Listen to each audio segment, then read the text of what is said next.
Bill Shorten is spending the morning campaigning in northwest Tasmania, where the Labor Party is hoping to win a couple of what have been bellwether seats. Let's go live to the campaign. Our political reporter Annalise Nielsen, and hoping to hold on to those seats, aren't they? Of course, Labor holds all of the seats in Tasmania except for that around Hobart, which is the independent Andrew Wilkie, Annalise.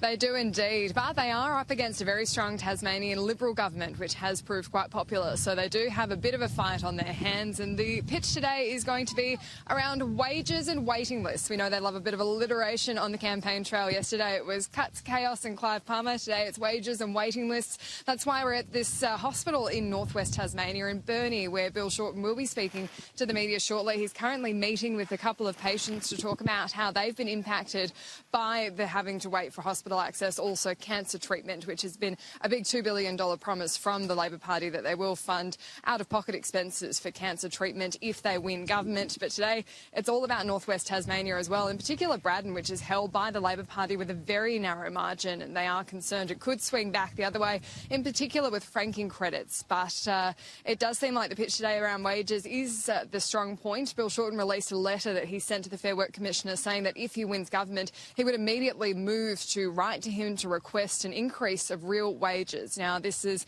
in response to what the government has done, writing to the Fair Work Commission asking for a revision of wages, and he said he won't stand in the way of whatever that review hands down, in particular if it does recommend a lift in wages, but he does want to see that increase come through. So that's likely to be a strong pitch to northern Tasmania, where you do have more workers here on wages than your average part of the country, and he will be here just for a little bit longer. It's just the one visit before he heads off to Adelaide, where he's expected to target Boothby, and then we're landing in Perth.